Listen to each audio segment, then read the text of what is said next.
बच्चों, आज हम पढ़ने जा रहे हैं हिंदी व्याकरण का संज्ञा। संज्ञा यानी अंग्रेजी में नाउन होता है। ठीक है, संज्ञा की परिभाषा क्या है देखते हैं।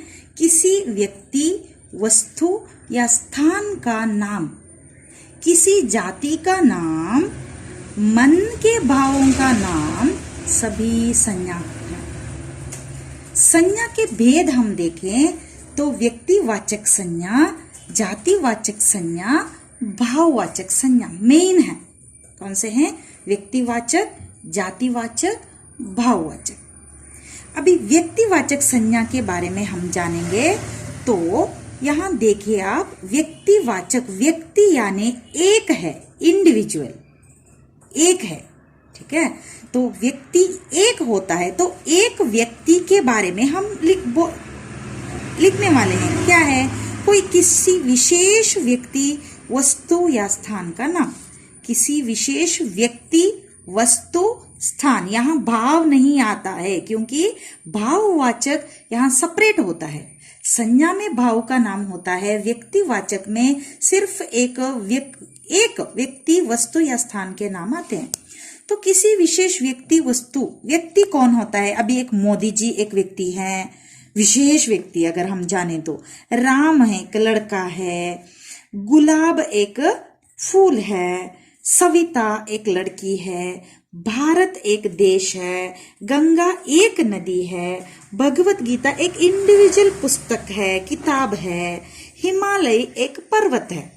एक है ना? मोदी एक व्यक्ति, राम एक व्यक्ति, गुलाब फूल, जैसे एक एक के बारे में हमने लिखा है। व्यक्ति, वस्तु है या स्थान, जैसे कि भारत हो, हिमालय हो, उसके बारे में। अब एक जातिवाचक देखें तो जातिवाचक में अनेक होते हैं। यहाँ व्यक्तिवाचक में एक है तो जातिवाचक में अनेक होते हैं। वो कैसे होते हैं अनेक? देखो, पूरी जाति का बोध होता है। पूरी जाति का, कैसी जाति? अभी मोदी जी के बारे में लेते हैं तो मोदी जी को हम प्रधानमंत्री के जाति में तुलना करते हैं। ठीक है, तो राम को देखें तो राम एक लड़का है, पुरुष है, छात्र भी होगा शायद, है ना? तो गुलाब को देखते हैं, गुलाब कौन सी जात का है? फूल के जात का है। तो सविता देखो, सविता लिया तो लड़की हुई, औरत भी कह सकते हैं, छात्र भी हो सकता है, छात्रा। छात्र पुल्लिंग रूप है और छात्रा स्त्रीलिंग रूप है। तो भारत लेते हैं तो भारत एक व्यक्तिवाचक संज्ञा है और देश यानी अनेक है। यहाँ भारत जैसे अनेक देश हैं तो यह होता है जातिवाचक संज्ञा। गंगा एक नदी है और नदी तो बहुत सारे हैं, अनेक हैं, जातिवाचक संज्ञा हुआ। भगवत गीता एक इंडिविजुअल किताब के बारे में लिखते हैं। हिंदी टेक्स्ट बुक हम बोल सकते हैं, अंग्रेजी टेक्स्ट बुक हम बोल सकते हैं, पाठ्य पुस्तक, वो सभी क्या है? इंडिविजुअल बुक होते हैं। अगर किताब लिया तो कोई भी किताब हो सकता है, अनेक हैं उसके अंदर, है ना? तो हिमालय भी एक इंडिविजुअल पर्वत है और पर्वत बोलते हैं तो उसमें बहुत सारे अनेक पर्वत हैं। तो अभी हम यहाँ और एक पार्ट देखने जा रहे हैं। जातिवाचक संज्ञा के और भी दो भेद हैं। ठीक है, जातिवाचक संज्ञा के दो भेद हैं, द्रव्यवाचक और समूहवाचक। द्रव्यवाचक यानी लिक्विड होता है। लिक्विड तो क्या होता है?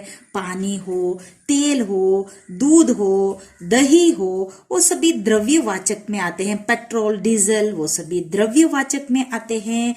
और समूहवाचक यानी ग्रुप में आता है। तो क्लासरूम होता है, कक्षा, परिवार, सेना, भीड़, जुलूस, वो सभी आते हैं समूहवाचक संज्ञा में। अभी फाइनली हम देखेंगे भाववाचक संज्ञा के बारे में। भाववाचक संज्ञा यानी इमोशंस होते हैं। इमोशंस, ठीक है, इसको सिर्फ महसूस किया जाता है। क्या किया जाता है? महसूस किया जाता है, फील किया जाता है। ठीक है, ये तो हमें क्वांटिटी में नहीं मिलने वाला है। जाति यानी बहुत है, व्यक्ति यानी एक है। अभी देखो यहाँ भाववाचक मनोदशा को बताता है, मन की हालत को बताता है, मनुष्य के स्वभाव के बारे में बताता है, मनुष्य के आदतों के बारे में बताता है, या प्राणी के आदतों के बारे में बताता है, व्यवहार के बारे में पता चलता है। उदाहरण में देखते हैं तो हिंसा हो या हार जीत हो, प्यार हो, घृणा हो, या तो सजावट हो। सजावट यानी डेकोरेशन, ठीक है। तो यहाँ हिंसा, हार या जीत, प्यार, घृणा, सजावट, इसको तो हम यहाँ बहुवचन में भी नहीं बता सकते हैं, जातिवाचक भी नहीं हो सकता है, यहाँ इंडिविजुअल में भी नहीं बता सकते हैं, यहाँ लिक्विड भी नहीं है, कितना है क्वांटिटी करके बोलने के लिए, समूहवाचक में भी नहीं बता सकते।